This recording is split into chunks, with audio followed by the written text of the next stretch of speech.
post-match press conference. Congratulations to the UP Fighting Maroons for beating the UP Lady Warriors in 5 sets. We have Coach Benson Bokbok, Ian Otago, and Joan Harris. Coach, congratulations for this victory. Your thoughts about your team's performance today? You fought back from a 0-2 set deficit, but you were able to pull this off. Baliktad 2-0. Naman kami ng una. So, tinitignan pa natin kasi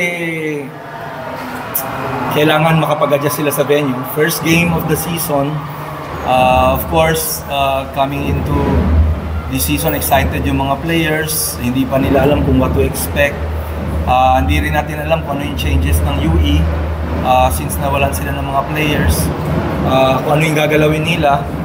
So, later part, lumaban sila. Tapos medyo kami yung na-off. So, buti naman nakuha natin sa dulo in 5 sets. Thank you. Good try. You have 70 points on 16 attacks and 1 service ace. So, ano ba nasabi mo sa performance nyo? Ano yung mga kailangan nyo gawin para hindi maulit yung ganito nangyari sa opening ko? Siguro, it's the training. Every time we nag-training kami, we have to, we're doing our best. Kailangan namin work yung individual skills namin as well as teamwork and connection to each other.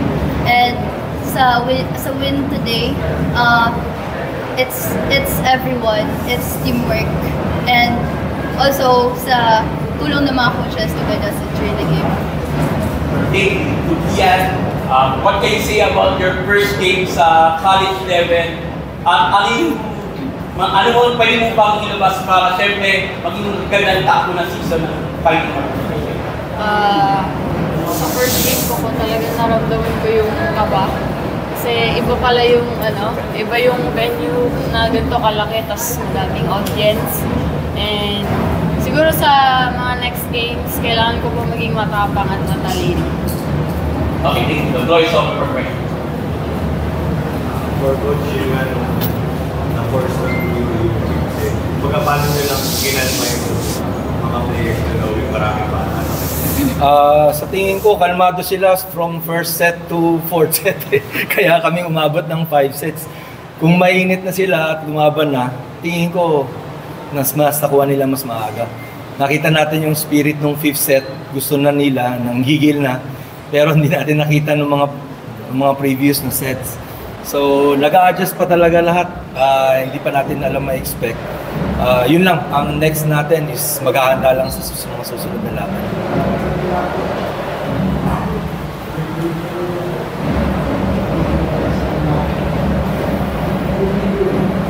Coach, you talked about your lack of winning culture para sa team yung gusto mong i-build. Tingin mo ba yung nangyari after that 2-0 and then nahabol kayo yun ba yung kulang kaya nahabol kayo kasi hindi pa masyadong sanay, hindi pa na-learn na UP na hindi ko masasabing culture, na masasabi ko yung venue. Yung venue. Marami sa kanila first time maglalaro sa MOA. And napakalamig, no? Napakalamig ng venue. So hindi natin alam. Wala naman excuses, no? Pero may mga factor na kailangan natin pagandaan at masanay pa. So hindi ko nakikitang kultura eh. Lagi naman silang palaban eh. Yung bandang dulo, makikita natin yun more pa. So yun lang nakikita natin. So pag mag-adjust lang kami, mas mabilis. Tapos lahat ng mga players na sa bench, off the bench, maging ready lang lagi. So I think siguro as one of the leaders na siguro para sa rookies, paano mo na natin sila tinarma after hinabol kayo ng yung hindi lang sa sets, pero pa rin ang 5th set mismo na after 8-2, nahabol pa kayo? Siguro po, nung natalo kami nung 3rd and 4th set, kahit ako din naman medyo nataranta, but yung mga teammates namin outside the court, nire-remind kami or tinatabag kami na kaya namin lumaban, kaya namin ipanalo yung game na to. check na maraming rookies sa team, pero isa sa matindi rin si Joat. Ano na masasabi ko sa leadership na pinaprovide sa team na medyo maraming mga bata ay rookies din?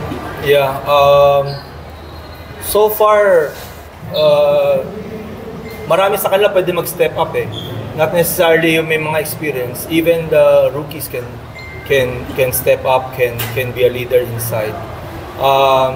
Kaya tinitignan din natin kung medyo may na-off, papalitan lang natin para yung chemistry laging buo sa loob. So far, ayun yung marami namin nakita. Then yun yung kailangan namin ayusin. Kian, of course, debut mo for UP sa college UAP. Siguro na talaga yung biggest lesson na dadalhin mo for your next games dito sa rookie year. Siguro yung ano talaga, yung pagiging matapang. And pagbalik from, syempre na ano talaga ako kanina na off talaga kasi puro black, but I have to work again tomorrow sa training.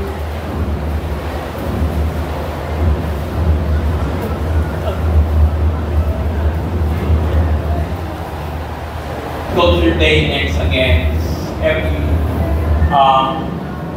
Coach, what can you say na ito?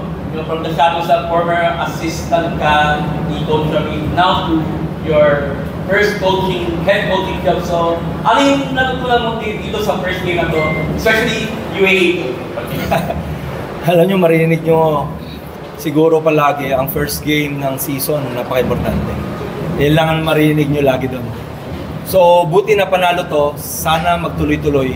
Malaking bagay para sa amin to. Sabihin natin bagong coach, kalahati, bagong player, bagong experience. Hindi ko lalaban to hanggang dulo. Nakuha natin yan.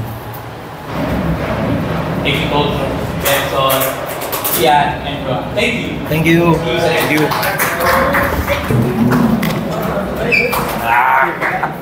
Overtime, sorry.